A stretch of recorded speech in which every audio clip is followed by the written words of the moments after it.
आज ऐसी कहानी सुनाने जा रहा हूँ जो ज़िंदगी के हर मोड़ पर आपके काम आएगी।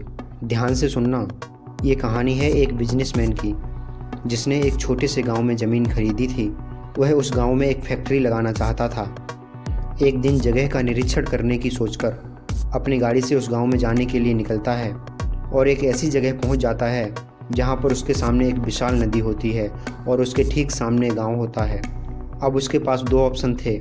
एक कि वह सड़क के रास्ते उस गांव तक पहुंचे जिसमें करीब 8 घंटे लगेंगे क्योंकि सीधा सीधा कोई रास्ता नहीं था गांव तक पहुंचने का।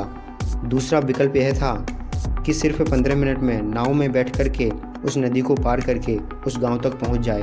अपना टाइम बचाने के लिए उस बिजनेसमैन ने नाव से जाने का फैसला किया और नाव में बैठ गया।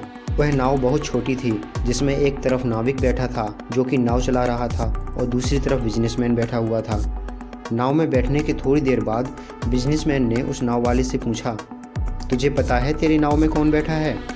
तो नाव वाले ने बड़े ही भोलेपन से हाथ जोड़कर कहा, नहीं साहब, मुझे नहीं पता आप कौन हैं। बिजनेसमैन बोला, अरे तू अखबार नहीं पढ़ता क्या? हर दूसरे दिन मेरी फ़ोटो आती है अखबार में। तो नाव वाला बोला, अरे साहब, मुझे पढ़ना लिखना कहाँ आता है। मैं बहुत छोटा था जब मेरे पिताजी गुजर गए थे, तो अपने परिवार का ध्यान रखने के लिए बचपन से ही मैं काम पर लग गया और तभी से मेरा स्कूल छूट गया था। यह सुनकर उस नाव वाले ने उसका मजाक उड़ाते हुए कहा, तुझे पढ़ना लिखना तक नहीं आता, ऐसी ज़िंदगी का क्या फ़ायदा?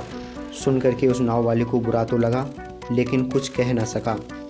थोड़ी देर बाद वह बिजनेसमैन नाव वाले से बोला, अभी कुछ दिन बाद जो तू सामने ये ज़मीन देख रहा है ना, यहाँ पर बहुत बड़ी फैक्ट्री होगी जहाँ पर हमारी ब्रांड की मिनरल वाटर की बोतलें बनेंगी। नाव वाले को बात समझ ना आई। उसने कहा, क्या बनेगा साहब?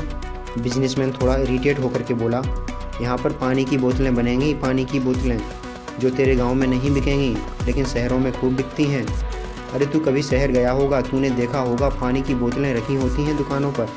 अरे साहब, मुझे कैसे पता होगा, मैं तो कभी शहर गया ही नहीं। बिजनेसमैन उसके ऊपर हंसते हुए बोला, तू कभी इस गाँव से बाहर तक नहीं गया, तुझे पता ही नहीं कि शहर क्या होता है। अरे ऐसी ज़िंदगी का क्या फ़ायदा? उसकी बात सुनकर नाविक का मन निराश हो गया। उस निराशा की वजह से नाविक का ध्यान हटा और वह नाव एक पत्थर से टकरा गई जिसकी वजह से नाव में पानी भरने लगा और नाव डूबने लगी। उस जगह नदी का पानी भी बहुत गहरा था और किनारा भी बहुत दूर था। नाव वाले को समझ आ गया कि अब इस नाव को बचाने का कोई तरीका नहीं है और वह अपनी जान बचाने के लिए नदी में छलांग मारने ही वाला था कि तभी उसने बिजनेसमैन से पूछा, साहब आपको तैरना तो आता है ना? तो बिजनेसमैन घबराकर बोला, ऐसा क्यों पूछ रहे हो, मुझे तैरना नहीं आता। उसकी यह बात सुनकर नाव वाले को हंसी आ गई और वह बोला, अरे साहब, आप इतना पढ़े लिखे होने के बावजूद आपको तैरना तक नहीं आता, ऐसी ज़िंदगी का क्या फ़ायदा? यह सुनकर उस बिजनेसमैन को अपनी गलती का एहसास हुआ और वह हाथ जोड़कर बोला, तुम जो कहोगे मैं तुम्हें दूंगा, बस मेरी जान बचा लो। तो उस नाव वाले ने कहा, अरे साहब घबराओ नहीं, मुझे तैरना ही नहीं बल्कि डूबते हुए को बचाना भी आता है। आप मुझे कसकर पकड़ लो, मैं आपको कुछ नहीं होने दूंगा। फिर उस नाव वाले ने न सिर्फ अपनी बल्कि उस बिजनेसमैन की भी जान बचाई। तो दोस्तों, इस कहानी से हमें बहुत बड़ी सीख मिलती है कि हमें अपनी ज़िंदगी में कभी भी किसी का मजाक नहीं उड़ाना चाहिए क्योंकि हमें नहीं पता कि हमें कब कहाँ कैसे किसकी ज़रूरत पड़ जाए। और हमें कभी भी किसी को भी अपने से कम नहीं समझना चाहिए क्योंकि हर किसी के पास किसी न किसी क्षेत्र में महारत हासिल होती है। दोस्तों, आशा करता हूँ कि आप लोगों को यह कहानी अवश्य पसंद आई होगी। यदि पसंद आई हो तो ज़्यादा से ज़्यादा इस कहानी को अपने दोस्तों के साथ शेयर करो और ज़्यादा से ज़्यादा इस वीडियो को लाइक करो और ऐसी ही कहानियाँ पाने के लिए हमारे चैनल को सब्सक्राइब करो। धन्यवाद।